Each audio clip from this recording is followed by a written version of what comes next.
Veliki pozdrav svima, ja sam Sarpi, vi ste na kanalu Sarpi TV i evo ispred nas su dva sjajna mala telefona iPhone 16 i S25. To su moji lični telefoni koje sam ja kupio, znači poslije 3-4 mjeseca od kako sam snimao recenziju iPhone-a, ponovo sam ga nabavio u nekoj kombinaciji i želim sebe da ubedim da li da koristim ovaj ili ovaj, zato što volim jednostavno u zadnje vreme te male kompaktne telefone. Nažalost nemam Xiaomi 15 još, zato što je još preskup za neki moj budžet, tako da za ljubitelje tih malih kompaktnih telefona i nema neke velike alternative. Alternativa postoji samo kod cigla telefona, kod ovih manjih kompaktnih uređaja. Nažalost, sem iPhone-a i Samsunga i nema nekog drugog manjeg telefona sem Xiaomi-a. I pre nego što krenemo, želim sve vas da pozovem koji se niste pretplatili, pretplatite se. Lupite like, komentarišite, podelite ovaj video, tako pomožete rad ovog mog kanala koji nije sponzorisan. Šta nam je bitno kod izbora telefona? Po meni, cena je na broju 1. Onda gledamo valjda izradu, kvalitet, podršku, ekrane kakvi su, kakva je izrada telefona, softver, naravno, brzina punjenja, trajanje baterije, tako bi trebalo da bude. Evo, kao što vidite, stvar je ukusa, lepota je u oku posmatrača. Ovi telefoni mogu nekom da se sviđaju, nekim da se ne sviđaju. Meni se ova dva telefona jako sviđaju i jedan i drugi. Kao što vidite, to je izrada fantastična. Evo, mnogo manje se na ovom Samsungu vide otisci prstiju nego na ovom iPhoneu, kao što vidite. Samsung ima 3 kamere, iPhone ima nazad 2 kamere, ali kasnije ćemo o tim kamerama. Pravi onaj premium osjećaj u ruci, znači staklo, aluminijum, najjače moguće zaštite. Evo, kao što vidite sa prednje strane ova dva telefona. Samsung ima pravi always on display, dok iPhone nažalost nema always on display. Samsung ima 120 Hz osvežavanja, znači možete da uključite, a i ne morate. iPhone ima 60 Hz iako je 2025. godina. Što se tiče vidljivosti na jakom suncu, Samsung se, kao što vidite, bolje vidi na suncu, ali ima i te neke crne štrafte, ima i iPhone, ali ne baš toliko izraženo, ali to se vidi samo kroz, kad snimate sa drugim telefonom, to se inače ne primećuje. Znači, što se tiče displeja, Samsung ima bolji displej i vidljivost na samom suncu. Što se tiče biometrije, Samsung ima čitač otiska prsta, iPhone to nema. Međutim, Samsung, mogu odmah da vam kažem, Samsung iako ima čitač otiska prsta, to je kao da nema, znači to očajno radi kod mene lično, pošto ima zalepljeno neko kaljeno staklo, to radi svaki treći put. Ili, evo, sad je odradilo, ali mora bukvalno da pritisnem, ono, znači da pritisnem. Tako da, biometrija kod Samsunga je 0 bodova. Što se tiče Face Unlocka, tu nema dileme, iPhone ga kida zato što on može da me vidi i po noći. Samsung to nažalost ne može, mada savršena biometrija nije ni na ovom iPhoneu, mnogo je bolja bila na Honoru Magic 7 Pro. Ovaj, na primjer, svaki put ne odreaguje na moju facu i ne otključuje me svaki put, moram da vam kažem. Kao što vidite, on ima ovaj Island, ovo ostrvo, znači kome se to sviđa, ok, meni je to odvratno, znači meni je mnogo lepše kod Samsunga ovako rupica selfie kamere nego ova pilula rupetina ili kako oni zovu Island. Izrada, izgled, manje više to je to kod većine telefona. Najveće razlike su kod samog softvera, ovaj pokreće iOS, ovaj pokreće Android. Konkretno kod Apple-a mi se ne sviđa, ili kod iPhone-a, zato što ne podržava naše ove balkanske jezike. Znači on je bukvalno napravljen za Ameriku i odličan je za ako imate Apple ekosistem, znači ako koristite sve moguće proizvode njihove, od televizora, satova, Macbookova, tako da je to napravljeno da se dele ti podaci preko tog njihovog iCloud-a. Međutim, Samsung je tu mnogo bolja varijanta što se tiče života van same Amerike. Pogotovo što, kome je to bitno, na Samsungu naravno da imate sve jezike moguće da namestite ovdje, na primjer iOS, nema opciju srpskog, hrvatskog, bosanskog jezika.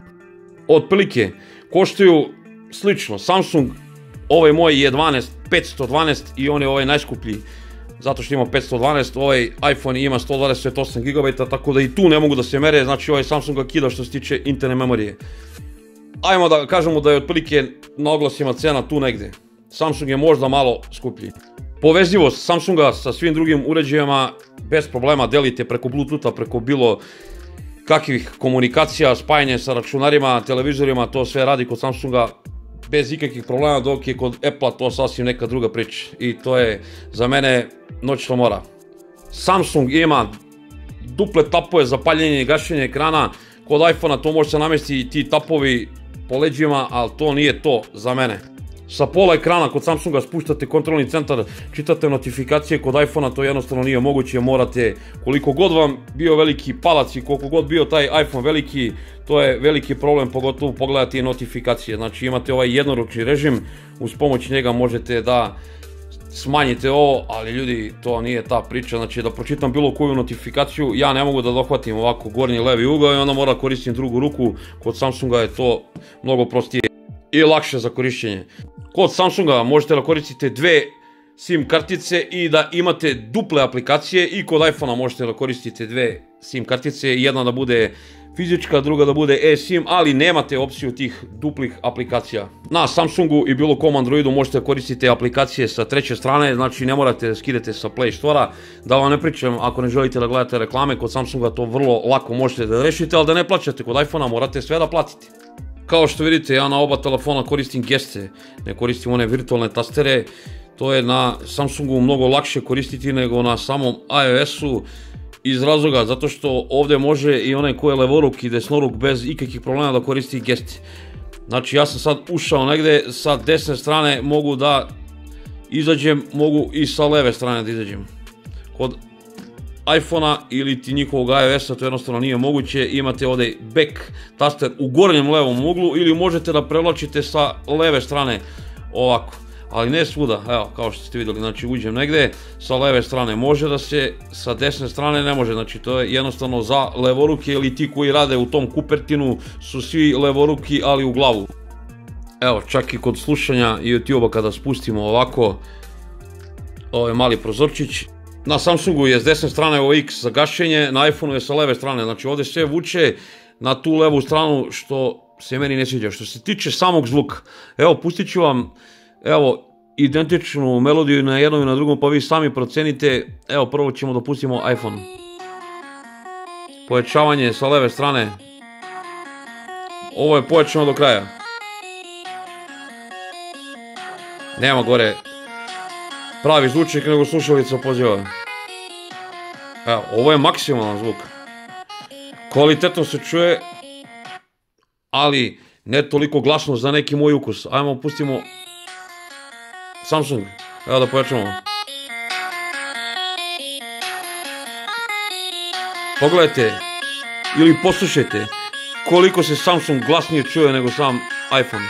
Pogledajte korišćenje multitaskinga i na jednom i na drugom telefonu. Znači ja ovdje jednim pokretom mogu da zatvorim sve ove aplikacije, kod iPhone-a moram da zatvaram aplikaciju po aplikaciju, pogledajte ovo. Znači ovdje ćemo sve da zatvorimo, a kod iPhone-a jednostavno zatvaramo jednu po jednu, što je smešno. Jadno i bedno, 2025. godina. Ja sad kad bi nastavio da vam pričam prednosti Androida nad iOS-om, potrebao bi previše ovaj video. Ima jedan sličan video koji sam radio na ovom kanalu, a to pronađite u mojim videima. Sad su svi brendovi krenuli da guraju taj AI, zato što verovatno i nemaju šta drugo da nam ponude. Sad je to hit na svim telefonima. Na Samsungu Gemini radi kako radi, to sam već pokazivao. Da se tu ne ponavljam, ko nije gledao neka pogleda. Kod Apple-a to je smejurija, ako ne znate engleski jezik, džabe vam AI.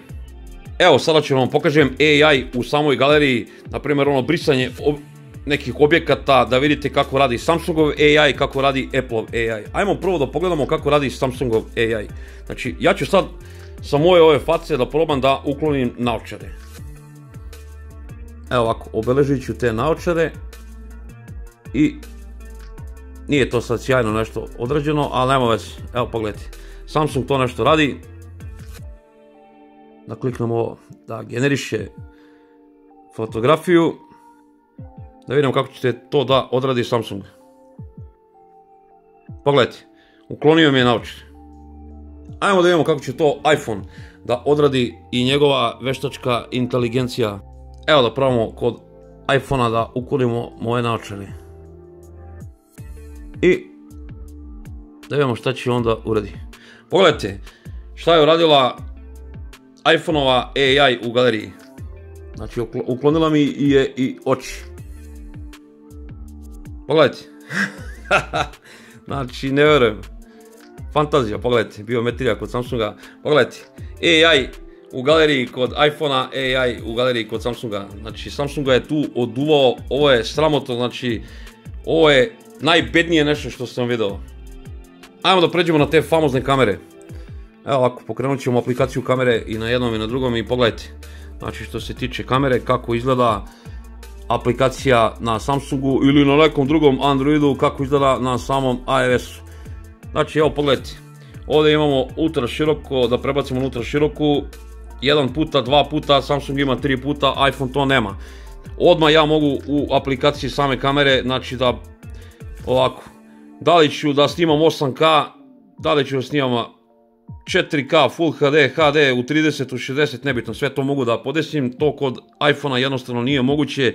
Kod iPhone-a morate da izađete iz aplikacije kamere, da idete u sama podešavanja aplikacije i da tu to menjate, tako da, što se tiče te neke stvari, mnogo je lakše korišćenje Androida nego samog iOS-a u toj kameri.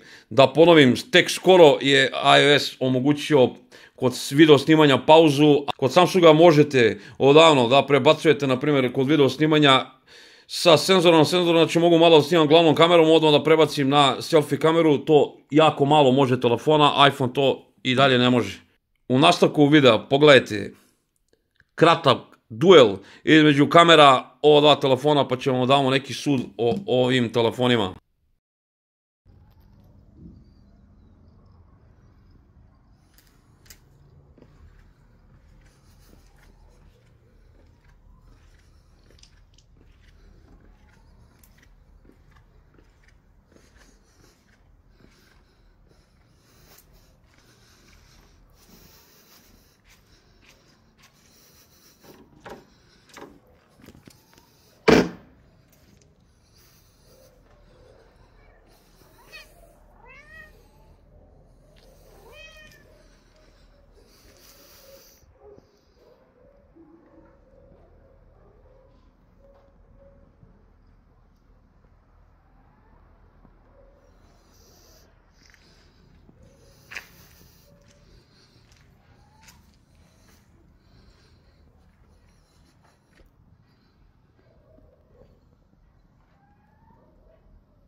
Ako ste vidjeli, ja nemam tu šta previše da dodam i doduzmem, iPhone je tu, moram da priznam, bolji nego Samsung. Što se tiče lens flare-a, skoro na iPhoneu da ga nema uopšte, mnogo su bolje i čistije fotografije i dnevne i noćne, pogotovo noć se pokazuje i mnogo bolje video snimanje i fotografisanje nego na ovom mom Samsungu, nažalost, ali to je tako kako jeste. Iako Samsung ima neke prednosti u zoomu, meni to i nije toliko bitno, Samsung možda zoomira mnogo bolje nego sam iPhone, jednostavno iPhone, ako vas zanima koje su bolje kamere, na iPhoneu su bolje kamere nego na mom Samsungu. Evo, pokazao sam otprilike kakva je upotreba jednog i drugog telefona, znači da su dobri telefoni, dobri su. Da su najbolji, daleko od toga da su najbolji telefoni, mnogo boljih telefona ima i od ovog iPhonea i od ovog Samsunga. Moj izbor između ova dva telefona i dalje Samsung, zato što Samsung, iako ima malo slabije kamere, sve drugo je na Samsungu skoro bolje nego na ovom iPhoneu. Što se tiče trajanja baterija, mogu da kažem, oni su šampioni u jadnoj bateriji, znači jedva dan, i šampioni su sporog punjenja 25 W, to je totalno nedopustivo u 2025. godini, to je sramota i za Samsung i za Apple, tu i kidaju Kinezi. Što se tiče displeja, sem dobro vidljivosti na suncu kod Samsunga i Apple-a, znači 0 bodova su što se tiče displeja u sukobu sa Kinezima, taj PVN dimming i te zaštite za oči tu ne mogu stvarno da im prismrde, meni to nije jasno. Samsung proizvodi te ekrane, a da ne može da napravi bolji ekran nego što imaju Kinezi, to je katastrofa. Tehnologija baterije isto sramotna, brzina punjenja da ne kažem isto tako. Podrška na Samsungu i na Apple je fantastična, međutim kod Samsunga kaska to, pogotovo što se tiče S24 klase i S23, to je sramotno, oni još nisu dobili Android 15, ali to je neka druga priča, tu ih pobeđuje Apple i tu nemam dileme. Ali njihov iOS je toliko bedan i toliko zastareo za neko moje razmišljenje i viđenje, znači to je 0 bodova, džabe njima podrška kad oni toliko kaskaju za Androidom što se tiče većine stvari za nas obične korisnike. Znam da je veća šminka jabuka, znam da se više lože ljudi na to da se slikaju u ogledalu, da se puće po kafićima, da imaju jabuku, sve više i više ljudi nosi, pogotovo mlađih, jabuku i to je, nemam pojma, neki lažni statusni simbol, ali nećemo o tome. Znam da postoji Vivo X200 Pro Mini, znam da će da izbaci Oppo mini telefon, ali ja pričam o tržištu ovde kod nas u Srbiji. Ja ću zadržati Samsung S25 dok ne nabavim neki bolji telefon, dok ne padne na primjer Xiaomi u 15 cena, do tad koristim S25, a ovaj mi stoji na oglasima, verujte mi, ispod 700 € ga prodajem, 3 mjeseca star, sa 2 godine garancije, sa fiskalnim računom, nikome ni ne pita za njega. Eto, toliko o tome kako je lako prodati jabuku. To nije tačno. I ovoj jabuci je pala cena, ova jabuka je nova vakuumna, kupujem, prodajem malo više od 700 €. Dok je ovaj Samsung totalno degradirao. Ovaj Samsung već može se nabaviti ispod 800 €, a ja sam ga skoro 900 platio, znači za manje od mjesec dana. Što je isto katastrofa. Sad, izbor je na vama, šta ćete da koristite, iOS, Android, da ćete koristite Samsung, Xiaomi, ovo ono, to je na vama. Ja sam vam pokazao iz prvog lica kako se ovaj iPhone nosi s ovim Samsungom. Ako se nekom svidao video, neka lupi like. Ako nije, lupite dislike, komentarišite nešto, zanima neko vaše mišljenje, podelite ovaj video, tako pomožete rad moga kanala i pumpamo do pobede. Pozdrav svima, ljubi brat.